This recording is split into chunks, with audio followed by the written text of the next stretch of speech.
the time being, so it's fine. Okay, nice. So anyway, we're effectively live, but don't worry about that. I've got to do that first. And multi-stream the thing into the Facebook group, which I hope works.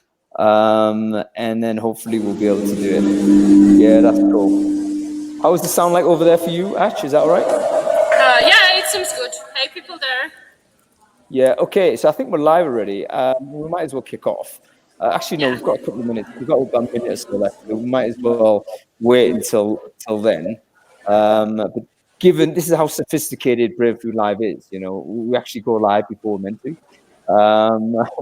There's literally nothing you can do about it, given the fact that the two bits of software aren't really synced up. So, cool. That's Susanna. How are you doing?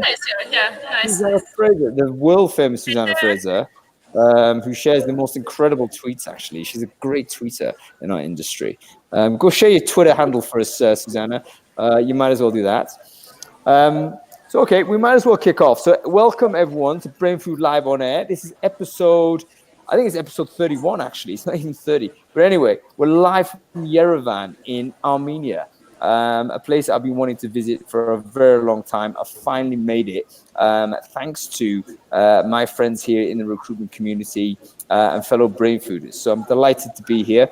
And I'm particularly excited today because Adam Gordon, the regular co-host, has been substituted and upgraded because now we have the amazing Ach Petrosyan, I think it is called. How are you doing, Ach? Great to see you. After the community party we had here, do we have sound issues? I have something here. There was a massive echo just then, but I think that's let me just move then out of the room.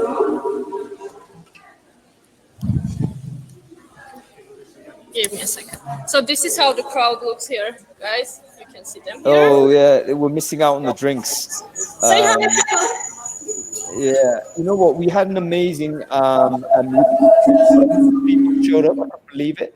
And we were just talking about communities, why they were important, and what we could do for the recruitment community here in Yerevan, the capital of Armenia.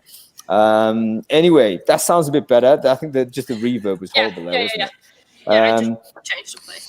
Okay. Anyway, awesome. That's cool. So. Yeah, actually, listen, for the people who don't know you, can you just quickly introduce yourself and what do you do? Sure.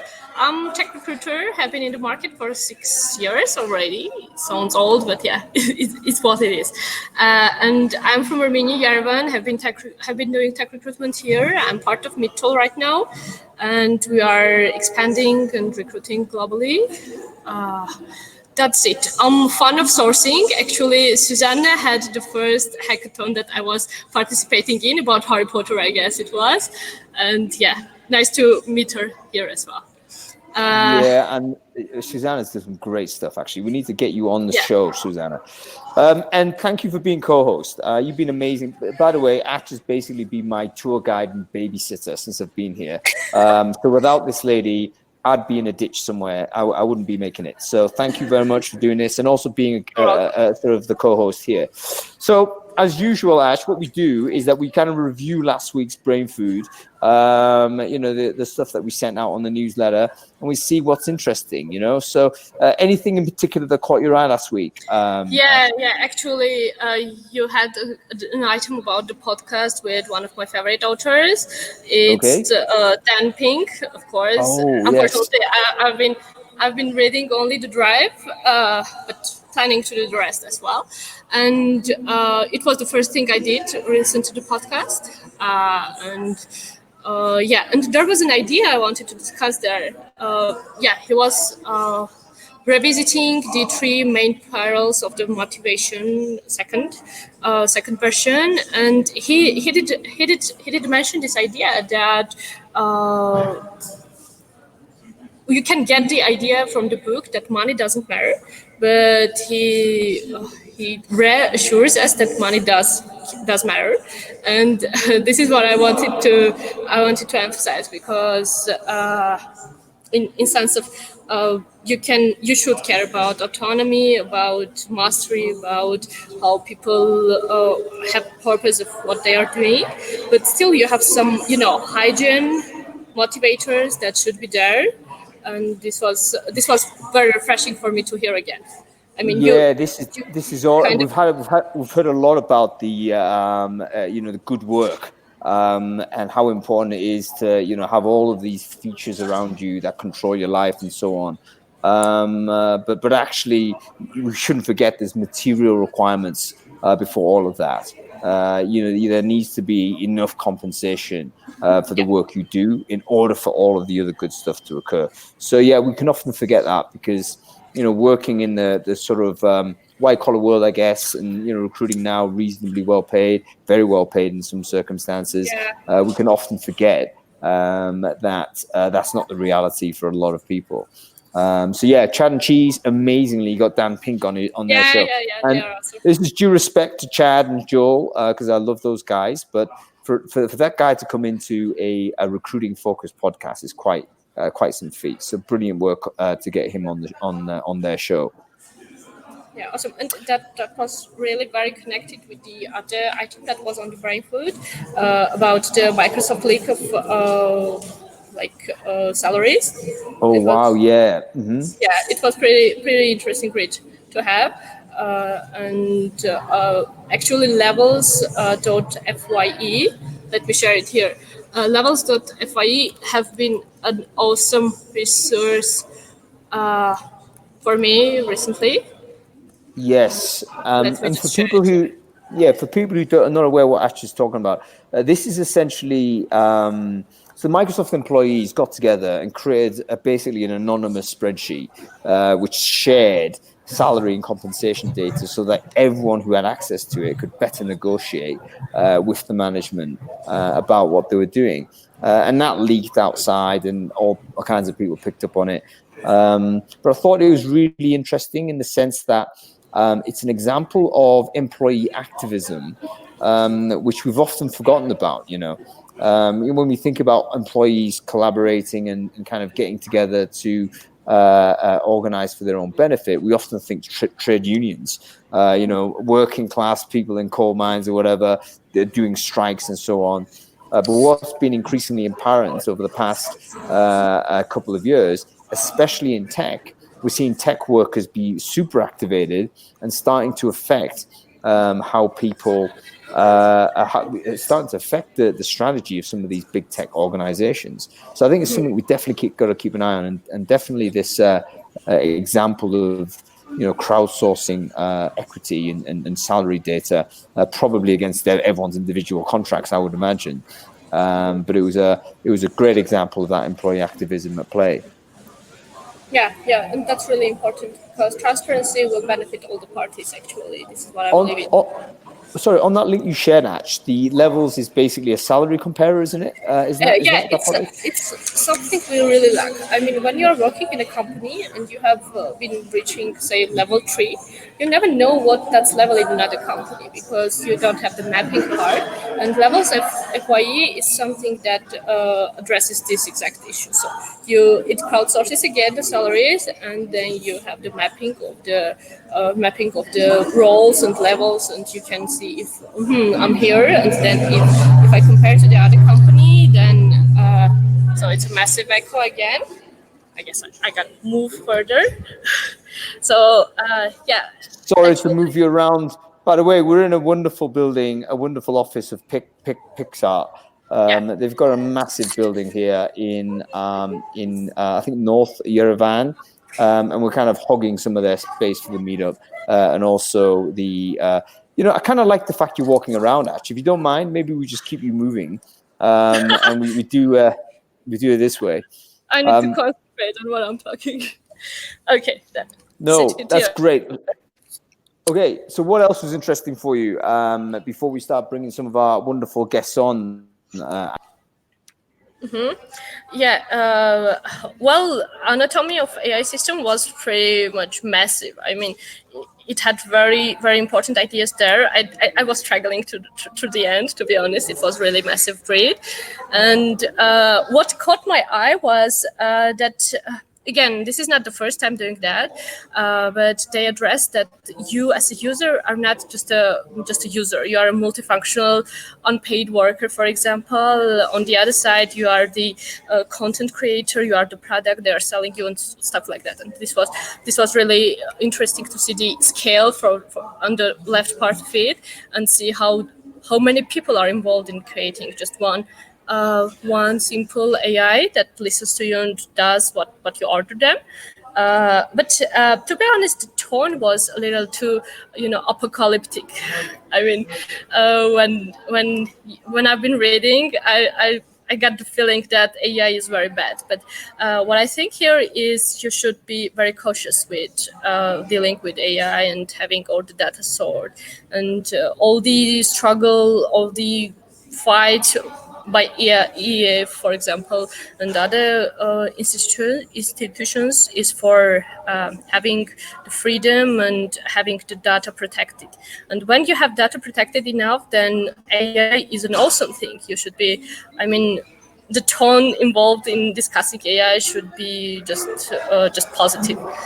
And when you have taken care of the data protection, of course. Yeah, you know what? I think I found, firstly, I struggle with it as well, and I'd be surprised if anybody actually read it in one go. Although I would encourage you to try. I think sometimes we need to get involved and actually read more challenging content, and not just take, oh, there's a nice joke. Like, this is quite a serious bit of philosophy here, and it was dense and it was technical and it dragged you out a little bit out of your comfort zone. But they did make some very important points. In particular, the point that you made, just to underline that we're not just passive consumers of AI products, but we're part of a very complicated supply chain, and we actually appear in several places on that supply chain as consumers, as data producers, as trainers, inadvertently at times, but we interface it with a lot. And I think they've done a great job of mapping what that looks like, just exposing a little bit of what is how the sausage is made. I think they call it in the UK. What is the how do you actually produce an AI-driven service?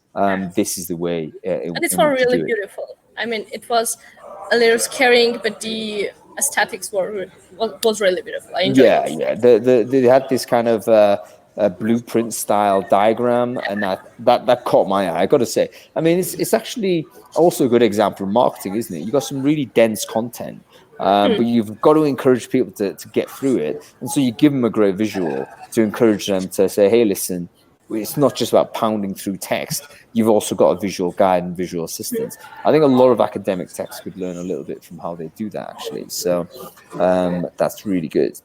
Cool. Okay, Ash, what else do you think was interesting in last week's Brainfood? Well, I mean, this one episode was really good. There are a lot of other stuff that caught my mind, but one that was really refreshing for me was about the buff. I mean, bottom up front. And I started wondering when you are doing. Me personally are doing long reads as a reach out. This is my style, and I started wondering again, is it a good style? I mean, when you are putting there a long read for the first reach out, you need to somehow put the introduction there, especially if you are reaching out with a mail. And this was really, in a fun way, refreshing for that. You need to introduce yourself. This is what it meant to me. I mean, you need to introduce yourself, disclose why are you contacting, and then go about your long read if you're gonna do that. You know what?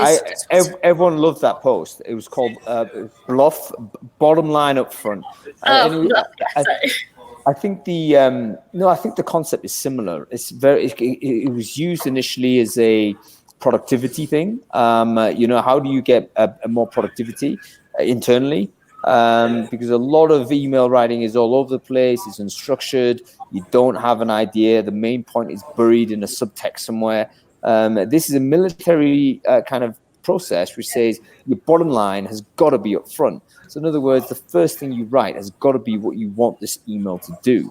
And that's not to be rude.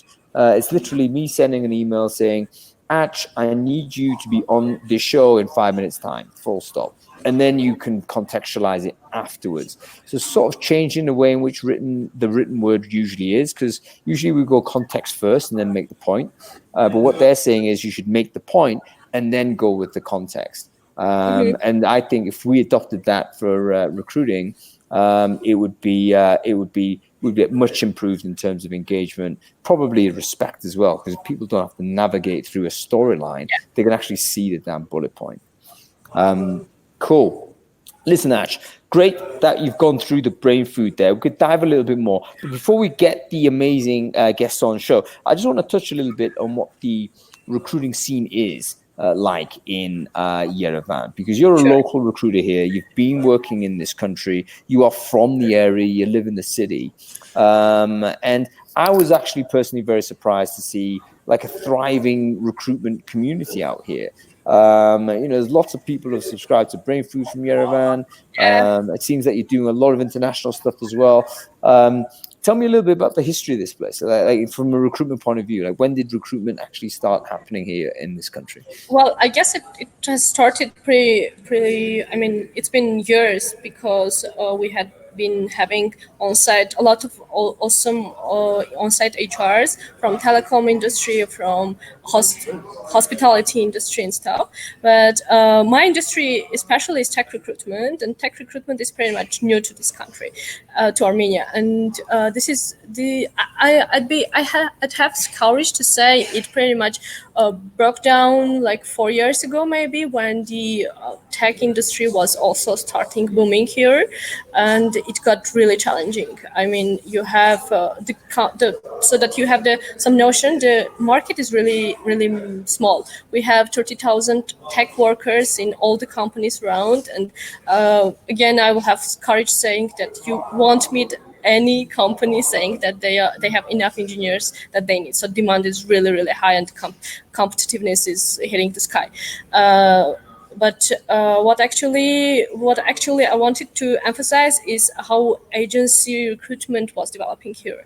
And it was back then, when we have been starting as a Minds 3 years ago, it has been a little, we have seen just one company doing another recruitment and tech recruitment as part of it, but not going really deep into tech roles, understanding the job description. I mean, the primitive things you'll do first, and then now it's flourishing. I mean, we have a lot of people here, and what I'm most proud of is tech recruitment is getting popular and cool profession to be in, and this is very important to me. I mean, people are excited to be engineers, software engineers, but they are also excited to be tech recruiters, and this is so much awesome for me.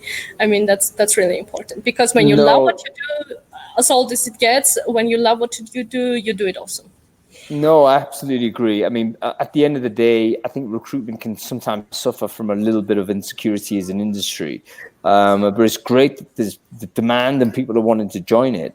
What's really interesting for me here, Ash, is that wherever I go, there's some obviously huge amounts of local differences, but there's also some very consistent themes as well. And it's a consistent theme again. Can't find enough software engineers, can't recruit the people, we can't scale fast enough because of this. And it's a fascinating story. We're going to speak to a couple of guys out in San Francisco shortly, and they're going to probably tell us exactly the same thing. Of course they are. We already knew that was the case out in San Francisco. But no matter where you go, there seems to be a massive shortfall of the talent, or our ability to find the talent, or our ability to interact with it in some way. So quite a fascinating thing. Okay, cool. Listen, we've got a few of our guests waiting around, so I'm going to try and get some of these guys on. I think the first person we're going to bring on is actually, if he's there, is Tigran Sloyan. So Tigran, if people who don't know, is the CEO of. In fact, why do I even have to introduce the guy? I'm going to just invite him on. And he can go and introduce himself. But one thing is true with the Armenian peoples is that they've got an enormous diaspora, and we've got some extraordinarily successful people who've done some great things in recruitment. And I wanted to kind of reach out to those folks as well, just to see, what their perspective is from having, left a country to come back. And there he is, Tigran. Hey guys, what's up? Good to see you. How are you doing, having man? me. I'm good. How are you guys? I'm very well, very well. Thanks for joining the show, Tigran. I know it's a bit early in the morning for you over there. Then again, you work San Francisco hours, right? So you've been already working for 4 hours already. So I'm not that... Basically. not that early, but early enough, yeah. So, I'm still trying to adjust to the San Francisco hours. A lot of people here start their day at like 7. I'm still kind of half European, half adjusted to the US Armenian time. style starting 11 a.m., right? I know. We have an office there. I'm very familiar. Is that actually the Armenian style? I mean, I don't know anything about Armenian working culture, but I'd love to explore it a bit more. But is it a little bit sort of less frenetic than the US, where US is like you're literally sitting there till you drop? Or is it a little bit, you know what, you're going to do your work and then go? I think it's just the hours are adjusted, right? So I think in the US, people tend to sort of get to work earlier, but they also end their day earlier. So like most people in the US are out of their workplace by like 4 o'clock, 5 o'clock, right? But they get in at like 8-ish. Some people get in at 7. Whereas in Armenia, it's kind of like shifted. So like most people get in around something like 10 or 11, but they don't leave until like 6 or 7. And then there's also more active like evening life going on in Armenia, where people go out, they hang out at places. Whereas here, New York City is different, but San Francisco, by the time it's 10 o'clock, there's not really that many people outside. You know what, Tigran, I'm going to just touch on that point, because I went to San Francisco for the first time earlier this year, and that was actually the most shocking thing that I discovered. So I was in this restaurant with my friend, and it was like 8 o'clock in the evening and stuff. Sure. We were the only people there. I was thinking, Christ, have I picked a bad restaurant here or whatever? And then I see the manager start putting the chairs on the table and stuff, and I think, are they closing? It's 8 o'clock. What are they doing? Yeah. And it turns out that actually, they're finished. They're done, you know? Yeah. It's kind of interesting. I think Europe is definitely different from that aspect. And I think New York City is not like that either. But like most of the US and San Francisco is that way, where they start early, but they also end early. Yeah, weird. Yeah. But this is also testament to the fact the US has got so many different cultural areas. That actually it's quite hard to summarize in one go what it's all about. Listen, Tigran, we've gone straight into the chat, which is amazing, but I just want to go back, and there's going to be a few people out there that might not know who you are. So I wonder whether you just introduce yourself and tell us a little bit about your business.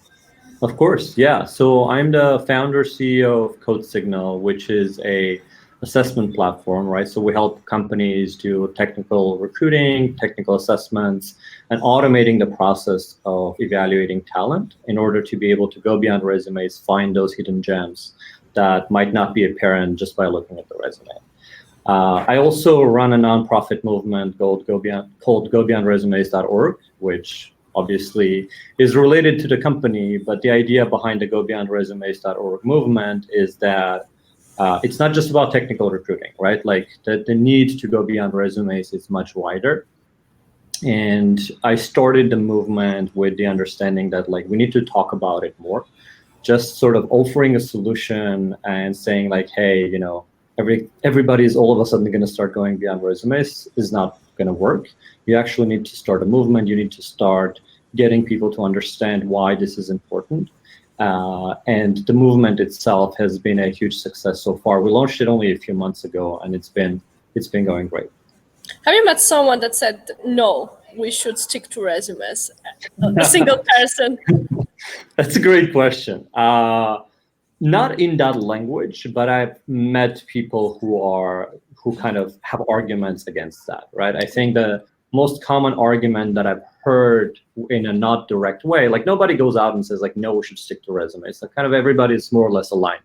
The more sort of nuanced argument that I've heard is like, but like, you know, when we look at resumes and somebody has gone to Harvard, gone to MIT, gone to Stanford, it's an indication not just of skill for us, it's an indication of grit, it's an indication of hustle, it's an indication of somebody who's like, you know, like a go-getter, which is bullshit, excuse my language, because a lot of the times, you know, sure, there is some correlation between drive and people who end up at universities, like top-tier universities or top-tier companies, but the reverse is not true, right? So people who don't end up going to top tier schools, who don't end up working in top tier companies, it doesn't necessarily mean they're not driven enough, they're not gritty enough, they're not ambitious enough.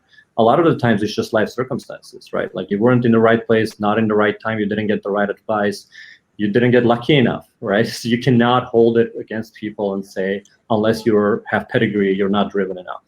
You know what, Tigran, I think that's such an important point. I would defend the Harvards of this world a little bit, in the sense I think they're probably going to be smart, right? I mean, I think that they do have a level of intelligence, but you're so right to say that that's not the entire universe of talent that's out there. Exactly. Lots of people... Isn't there a study to say, your location, your proximity to certain types of economic areas is actually the most determinant factor for your academic and then economic success? And if you happen to be born, I don't know, in a neighborhood in the wrong side of Detroit, let's say, you ain't got a chance. Like there's zero chance, no matter how hard you work, to ever reach that. So it's great how this project might work. But how does it work? I mean, what does Go Beyond Resumes do for that kid that is living in that part of the world? Absolutely. So first, I think there is two parts of it, right? As I mentioned, the movement itself, it's more high level, it's more ideological. The idea behind the movement is get more people excited and believing and understanding that the future is going to be different. Because the reason the future is going to be different is that education is already changing, right? Like education and recruiting, it's like at two ends of a spectrum. You acquire skills and then people look for those skills. And education has been changing at a very rapid pace. So like even someone who's on the wrong side of Detroit, with enough encouragement, with enough mentorship, can get on anything from Khan Academy to Code Academy to Stack Overflow to GitHub. And like all they need is access to internet and English knowledge to really acquire very advanced skills in spaces like software engineering or anything else for that matter, right? However, recruiting is still kind of stuck in that old way. So the concept behind the Go Beyond Resumes movement is to get people to understand that just because this is how things have been so far, and 30 years ago, it wasn't that far from truth, right? 30 years ago, if you wanted to be an awesome software engineer, like your options were limited. Like, it wasn't like you could go to 1,000 websites on the internet and learn the skill. You had to kind of go be in an environment, in a school or in a company where somebody would mentor and teach you. These days, that's different, but recruiting has been kind of stuck in that old way of thinking. So the idea behind the movement is to change the mindset of people and start them to understand that this is going to change. The idea behind the company is to tangibly do that, give them the tools to do that in technical recruiting, right? Because Go Beyond Resumes is more than about the technical piece. CodeSignal is about specifically technical recruiting. And the way we do it with CodeSignal is to automatically measure skill, right? I actually looked at your company. Your company is really awesome too. It looks like you actually pull information from GitHub, which is way better than resumes, right? It's at least some level of tangible display of like, hey, I could do things, even if I didn't go to a top tier school. We take it one level farther to say, like, what if we could actually measure your ability to do it? Because even on GitHub, I could clone somebody else's repository. I can actually just kind of copy paste code. It's not too difficult to cheat, which muddies the signal, right? In order to create a signal that like people trust more than resumes, you need to be able to like almost create an alternative credential. And for us, it's been to realize that like software engineering, it's a science, right? It's computer science. You can measure it directly. If you can measure it directly, you can score it directly. And then people can stop looking at a resume as a proxy for skill and start measuring it directly. Yeah, I mean, I think there's always been a very clear need for technical testing in software, simply because there's so many use cases. The hiring manager is not confident in the skill set to effectively sort of assess it. What is a good format for doing so? Is it a whiteboard? Is it a face-to-face? So yeah, I think there's loads of scope for a product that actually gets the person to do some work and then figure out sort of how it all works.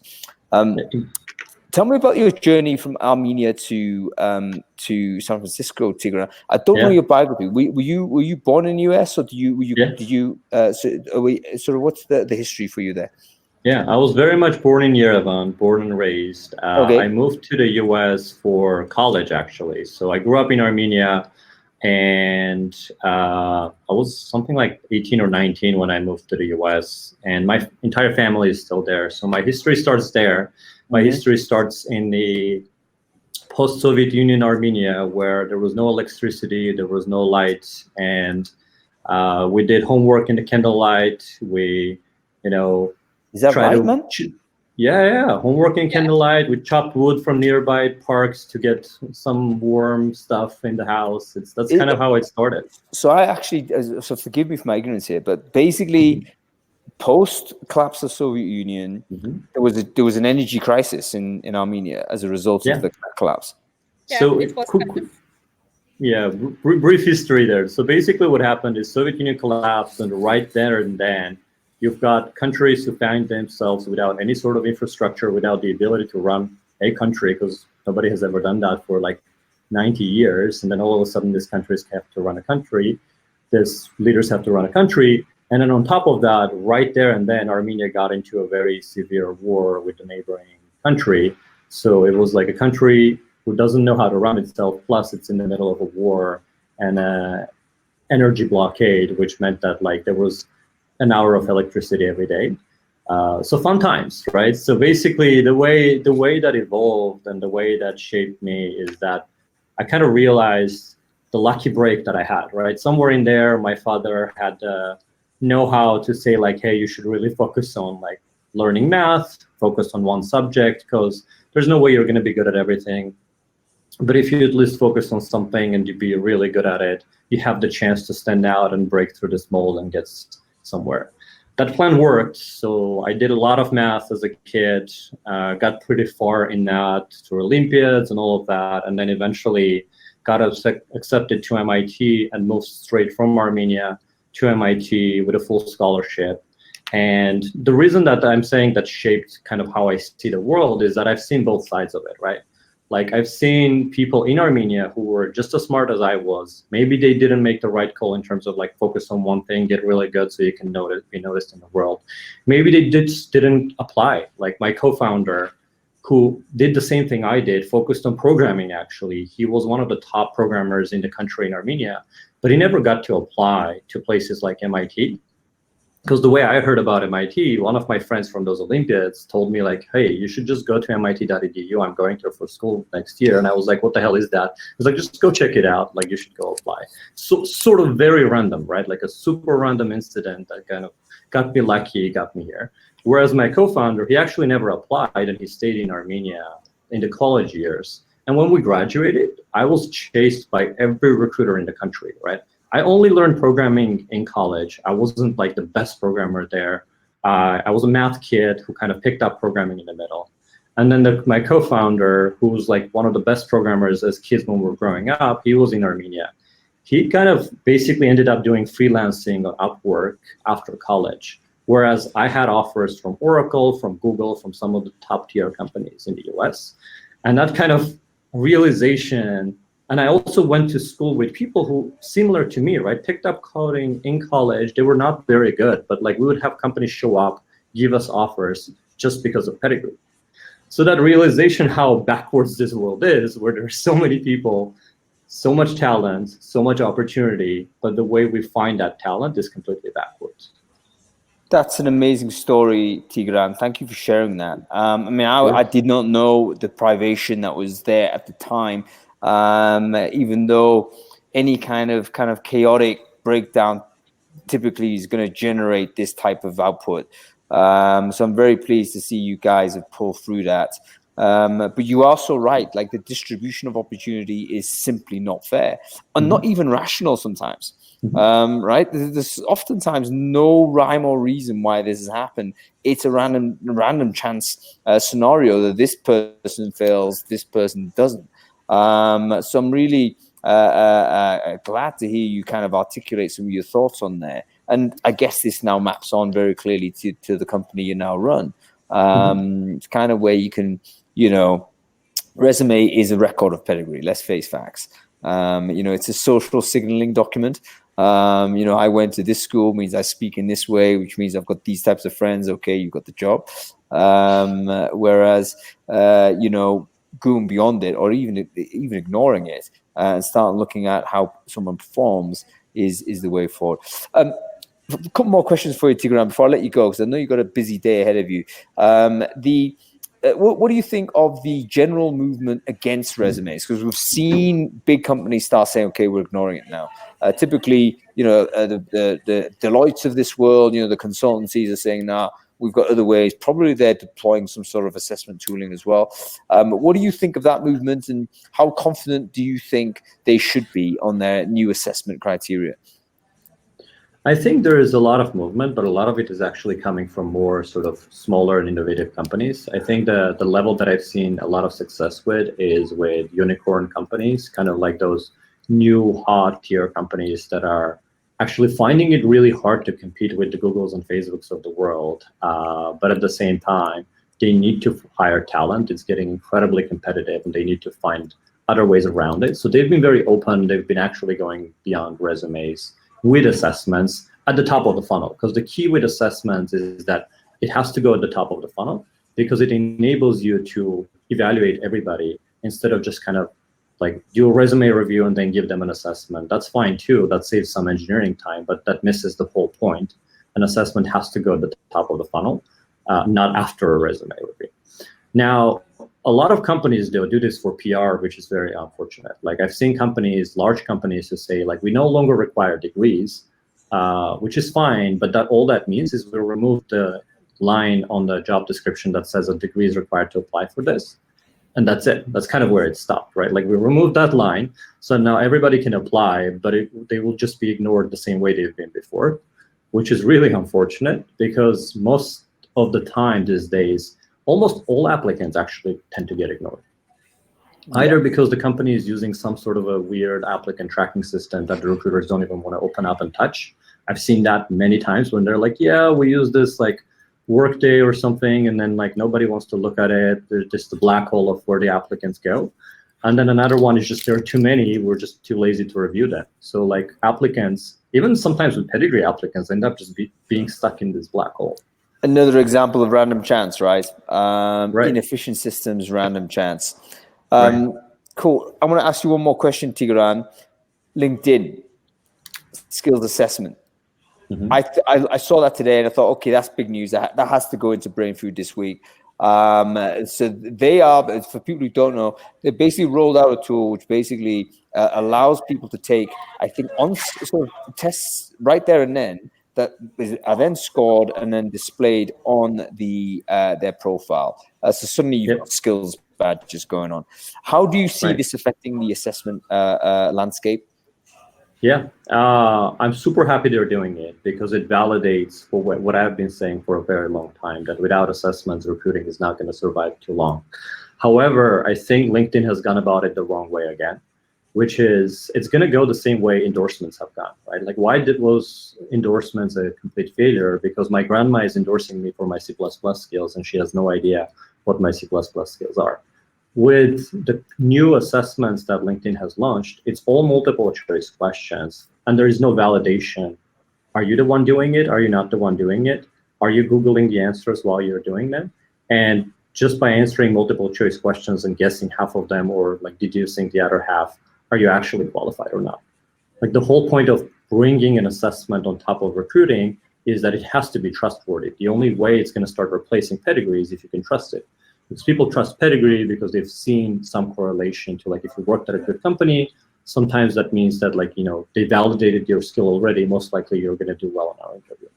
I think, unfortunately, LinkedIn doesn't value or doesn't understand the fact that, like, unless things are validated, people are not going to trust it. And the same way with the acquisition of Lynda. I mean, I admire LinkedIn's understanding that, like, education, recruiting, and assessments, they live together. It's this ecosystem that makes a powerful combination. But even the acquisition of Lynda, how do you know if somebody learns anything? It's just video content. I could turn on Lynda and go away for like a week and then come back. You have no idea if I actually mastered any of these skills. Like, that's why when I'm like, okay, great, you get it. Education, recruiting, and assessment belong together. But there's zero validation around, like, have I actually learned any of this? Do I actually understand any of this? So that people can actually start trusting it. So to summarize your view of LinkedIn skills assessment, Tigran, at the high level, you think this is great because you know what, they're moving beyond profiling, but at the execution implementation level, they've gone about it the wrong way and they're missing a big component, which is how can we trust the result? Exactly. And you're right, Exactly. we shouldn't trust the result, because I'm actually really good at multiple choice for some reason. I think that there has to be some, I don't know why, but I tend to get much higher than average, because it is literally about elimination of the obvious wrongs, right? I think there's a technique to it. And yeah, I'm definitely incompetent at whatever thing that was I tried to pass. Anyway, listen. Oh, we have a question here from Lee. There's actually two. There's another one at the top. Oh, for John Rose. So listen, I'm going to go to Lee's first. Let's say, does CodeSignal do assessments for non-technical roles, sales, marketing, people, projects? I'm guessing not, Tigran, but you answer that question if you can. Yeah, so we don't do it primarily because I believe it's very hard to do even one. So eventually, I do want the company to branch out and do assessments in other areas, but like we need to get the technical assessments right, and we need to get the adoption, not just the technology right. But I do help and advise a lot of entrepreneurs who are trying to fix the other pieces of the puzzle as well. Non-technical assessments, behavioral assessments, psychographic assessments. There are several companies who are trying to tackle that space. And I think the combination of the whole is going to, really create that ability to go beyond resumes, because it's not just about one hard skill, but like you have to start somewhere. Yeah, fantastic. John Rose as well. Let's address John's question. I missed that. Sorry, John. But Tigran, do you know anything? What is he talking about? Karat? I've never. Yeah, I do know. So Karat is what they do. They outsource interviews, right? So basically, they go to companies and they say, "Why are you doing your own interviews? You don't have the capacity.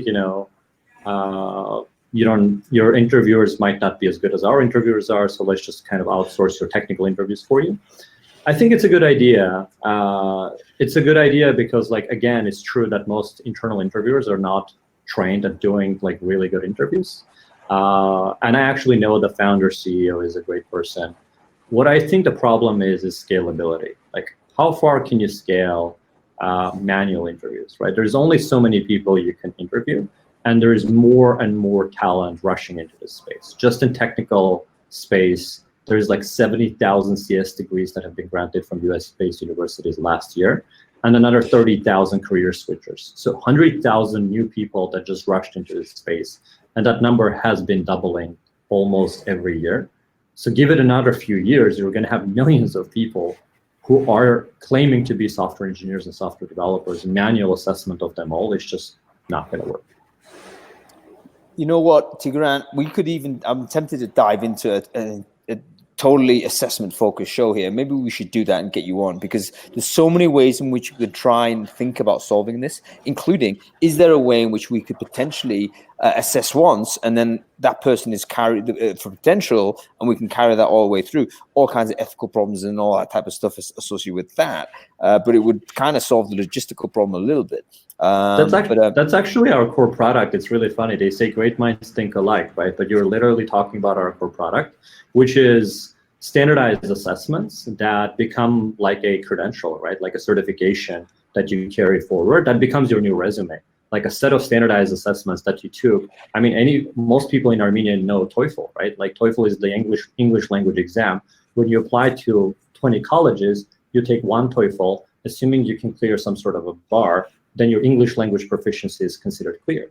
Today, even if companies do technical assessments, everybody builds their own, and most of the time, it's not good.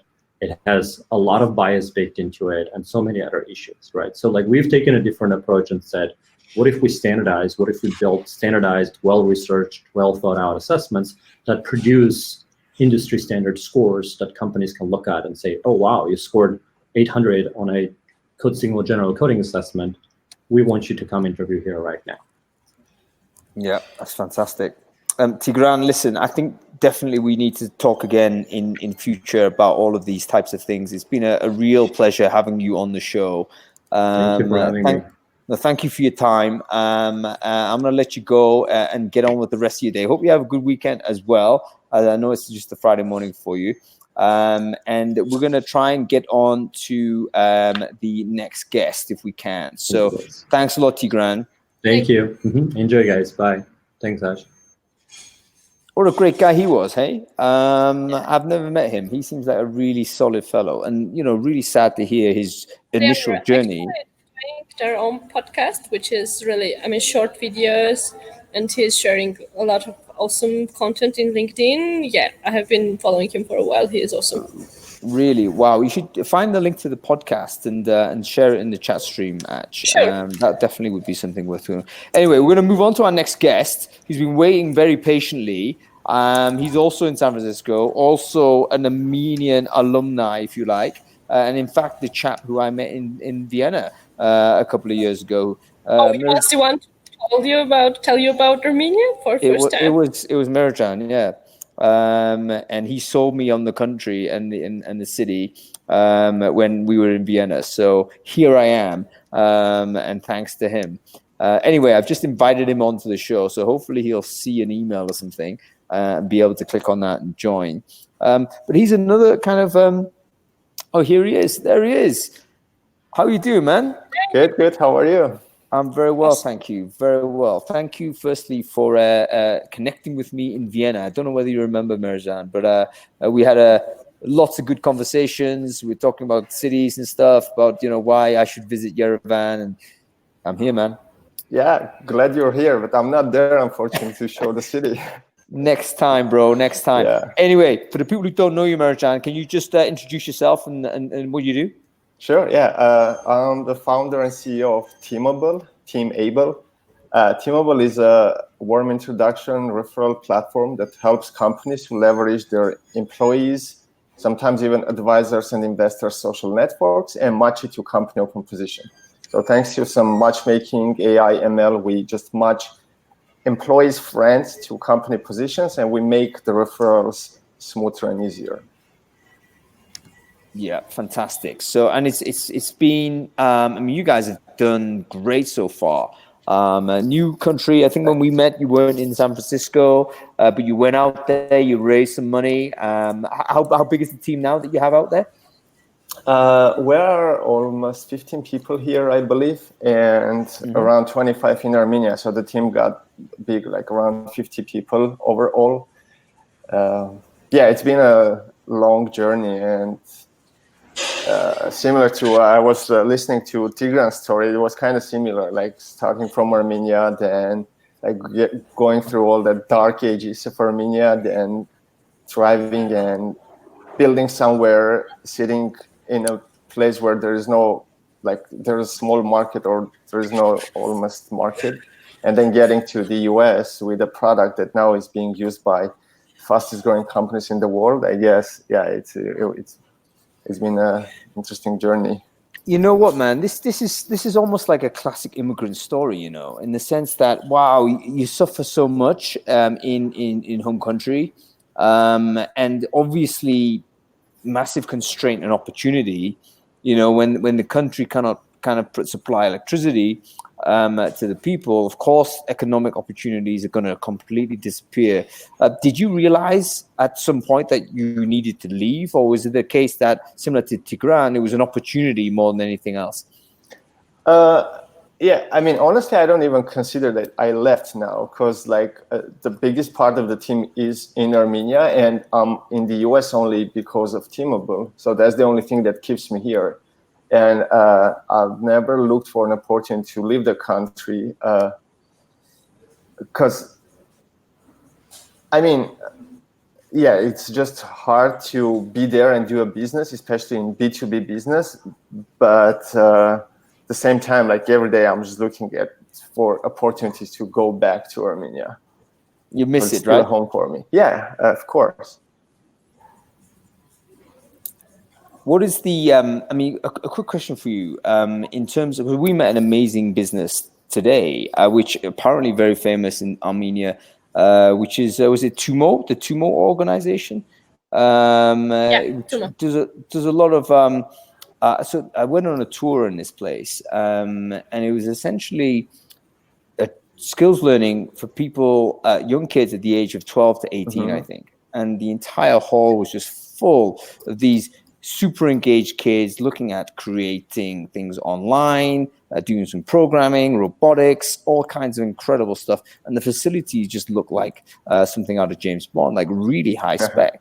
I think there's all kinds of like really interesting things happening in the country. Where do you see the future for Yerevan and Armenia, Meruzhan? That's a good question. I think we got a lot of power, and it's like the balance of power maybe is like more outside of Armenia, the diaspora. But as you could see, like, I mean, you're there like less than 24 hours, right? But you already seen this, like the infrastructure is there and there's a huge potential. I think we just need to get together and build on top of this, because there's a lot of stuff going on and we have a lot of potential to build on this, having like global world in mind, because we can't just go local nowadays. It's not scalable, but building anything, having in mind that we're doing this for Armenia, and there is an opportunity in Armenia now. And I see a lot of companies even like now coming and opening their branches in Armenia, even though the market is small, but it's a huge opportunity. Even like from a geographical like perspective, you got like a huge like Russian market up there on north, and you got like Iran on the south. Like there are some issues with this country, but it's like potential 80 million market sitting south of us, and just like companies see this opportunity and come to Armenia.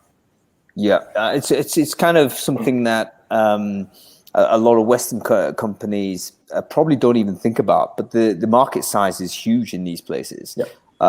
Because there's massive states in around the Caucasus area, which either serve locally or by a smart business coming out of a country like Armenia. What would you say is the if you could give advice to a local person right now in Yerevan, working in recruitment, let's say, and thinking about what the long-term plans are?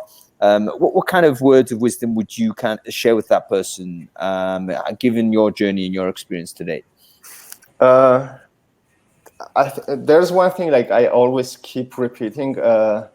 Mike Butcher, the TechCrunch editor guy. Yes, of course. He was in Armenia, and we're talking someday. I think it was like 2 years ago sometime, and he was telling a story how he saw some like amazing solution in East Europe, and then he went to San Francisco, and there was someone who was telling about this solution, but like with huge presentation and like, hey, imagine the world that this technology exists, etc.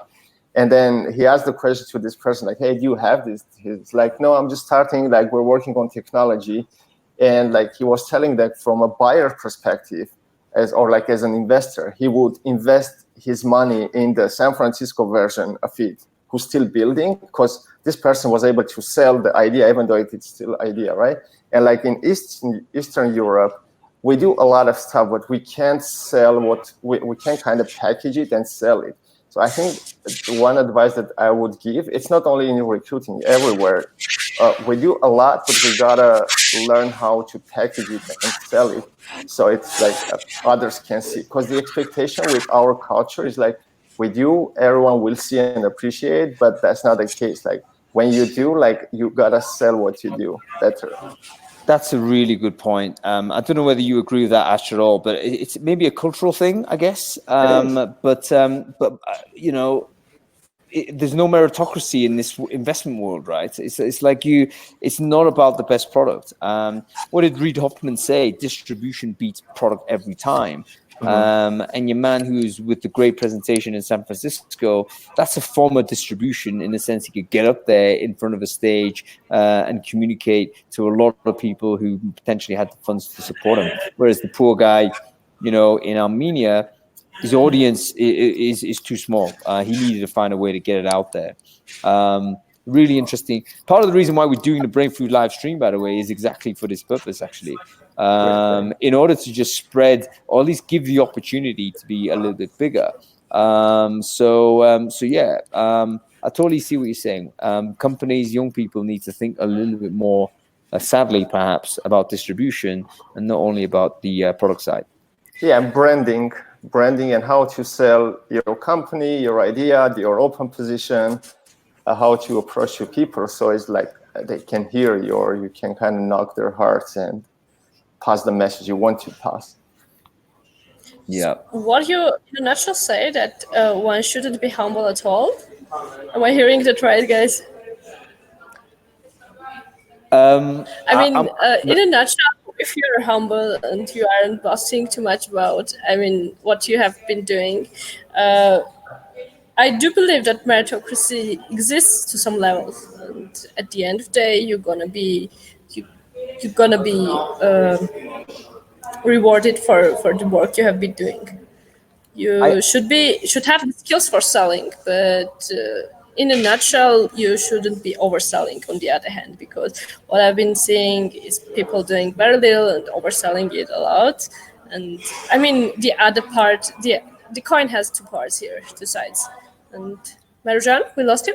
Yeah, no, I'm kind of analyzing what you're saying. Yeah, obviously, coin has two sides, but I think like the current world, the former works better. So if you sell, so your semi-working solution, it's better than if you don't sell your perfectly working solution.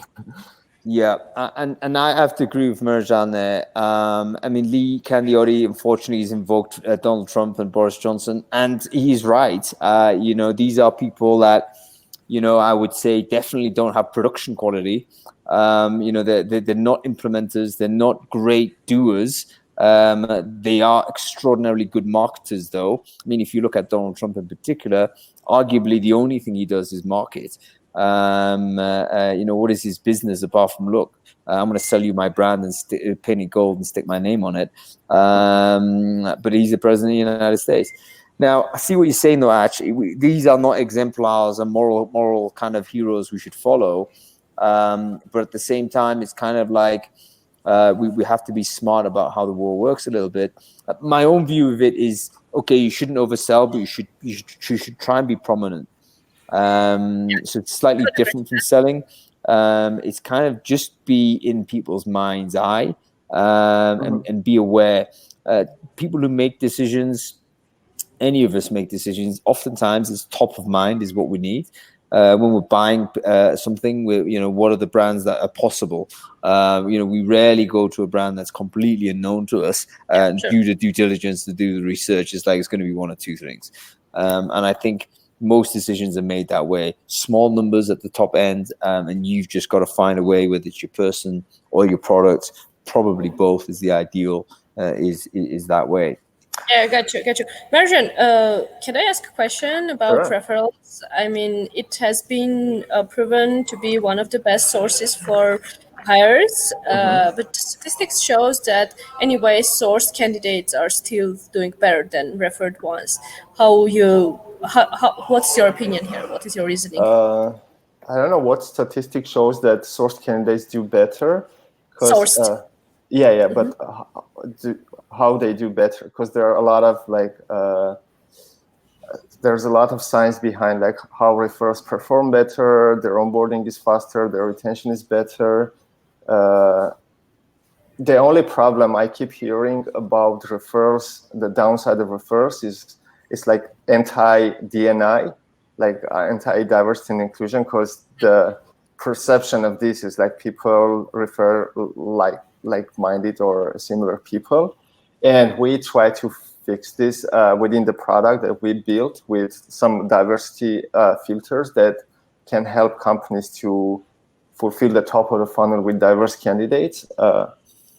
But other than that, I think it's something new for me that sourced candidates perform what better. I was referring to was the statistics of closing rate. I mean, how many referrals you need to close the position versus how many sourced candidates you need in the funnel to close the position. I see. Okay, yeah, that makes sense, because without any tools, referrals is more of a wish of the employer, right? Like wish of someone, like, hey, I want to bring this person because this person is a great person. Sometimes, like, let's say I'm an engineer, I'm referring to my company, some marketer. I don't quite well understand like what the marketing requirements are, right? So I may refer like low quality person who's a great person, like maybe cultural fit, but it's not a match for the job. And I think that's where it's coming from. And with like this matchmaking algorithm, we're fixing this issue as well. So we'll show relevant candidates to the employee. So basically that's the initial assessment of referral. So we read the job description, we read the people's skills, and we match them. So this way, the quality of referrals go up with Teamable. Got it. So you basically do some kind of filtering before you consider the candidate. Am I getting that right? We are matching job descriptions to people's skills and experience, and also some patterns, how they historically hire. Awesome. Per company. Hank, are you with us, or you just lost the connection? Yeah, I'm still there, and I'm just interested to hear the sort of Meruzhan's answers to the questions there. So great to know a little bit of depth about the product.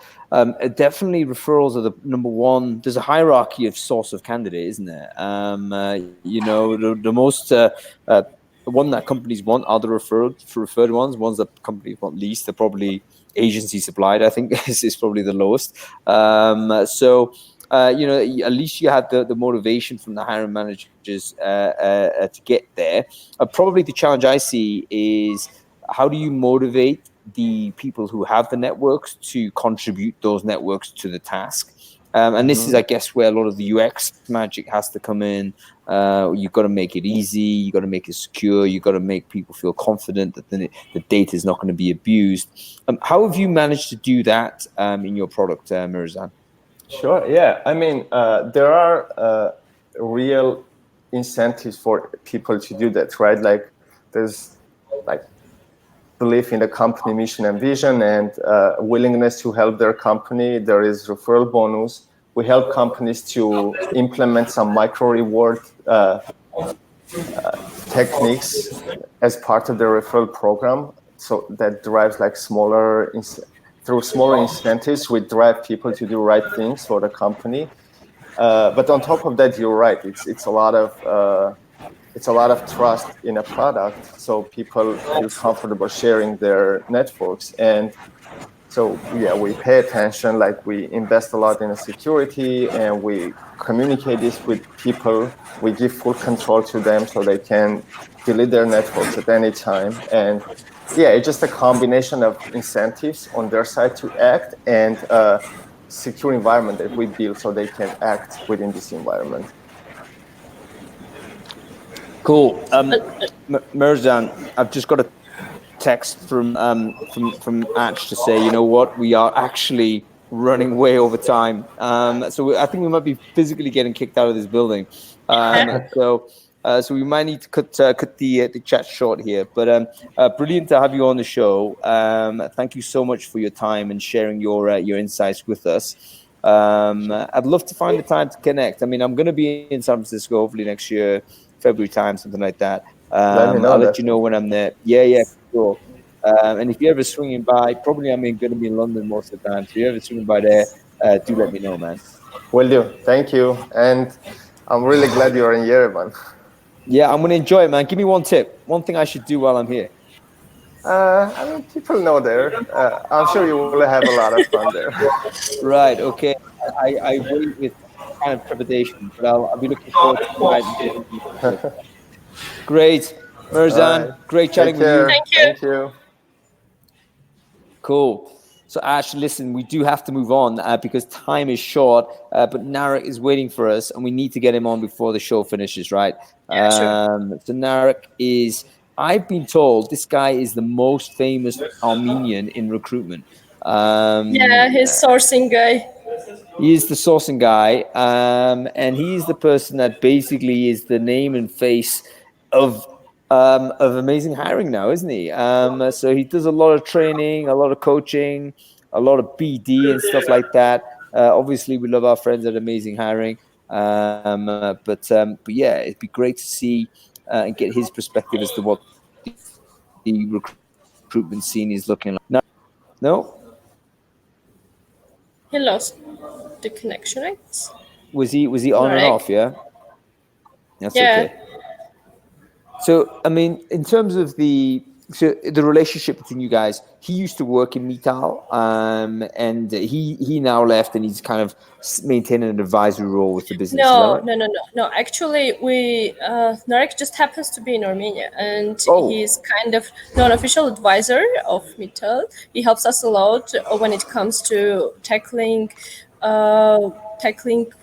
complicated sourcing cases and helping us, for example, with finding the tag that suits us the best. He is like a good friend and advisor. This is what the connection is between us. Narek, are you joining to tell me? He is, and actually it was my fault. I should have invited him, and I didn't do that. So I beg your pardon. Here he is. Narek, how are you doing? Hey. Oh no. Again, lost. Oh no, I think there is obviously a connectivity issue. Probably this venue, this amazing venue we're in, has decided that we are here too long. Enough is enough, right? Burning too much Wi-Fi, eating too much food, drinking too much drinks. Get out of it. Let me see if I can invite him on one more time. If that doesn't happen, then we might have to reset. But yeah, it's been great. I mean, really good to learn from the local community here, and really great to hear from the guys that have kind of set up elsewhere. Talk to us a little bit about today's event, Ach, because you got me in here to do a talk to the local community here. I'm sure we had about 120 people in the room. It was like really surprising, super packed. What do you anticipate happening on the back of that sort of initial meeting? Well, what I expect here is to have a community more, we have been having some events, and other people were doing, for example, Cascade has been doing some events about nurturing the community here, having more HRs and meeting each other more frequently, in a nutshell. And what I'm hoping here is we will be seeing more and more people joining us. And having the community and teaching each other. Actually, what I expect here is just bringing more drive into it. And yeah, your talk was really great in terms of giving it more incentives, so that we are even more sure that communities are good things and more motivated to invest into it. Because I deeply believe running a couple of communities, engineering communities here, I deeply believe the community is what runs and what makes the professionals grow faster and grow to the right direction. Because when you are alone with your computer, with your internet, and you just have one direction, community is where you can see the other perspectives. That's it. I think that was the most important part. Communities allow you to basically access the hive mind. It just basically is going to save you a bunch of time. If everyone's looking at the same problem from a slightly different angle, you're going to cover it. So yeah, I'm a big fan of communities. Obviously, I'm here to support. And great to be a part of it in the first time we've done it. Okay, listen, I think Narek is not gonna be with us, so let's close the show. Maybe here. We can. Okay. Yeah, I think it's getting late as well. So thanks everyone for listening in. Really great to have you joining us live from Yerevan. I know that timing wise, in terms of dates and all the rest of it, it's going to be really tough for people in Europe to pay attention. But you can watch it on the live screen. So please, on the replay, I'm going to podcast this out as well. So if you join the podcast on either iTunes, Spotify, or Podbean, you'll be able to listen to it through as well. We'll be back next week, or at least I will be back. Traveling continues. I will be in Hong Kong next week, doing a Brainfood live from Hong Kong, hopefully at Daxtra's offices there, where Sergey is going to be hosting us. We'll be talking about all things Hong Kong. Obviously being in the news for all of the wrong and right reasons. We'll be touching a little bit on that, but also what are the wider challenges of recruiting in that great city as well. Okay, everyone, thank you so much for your time. It's been great having you. I've got a night out in Yerevan to catch it with. So I'll see you all later. See you, people. Thanks.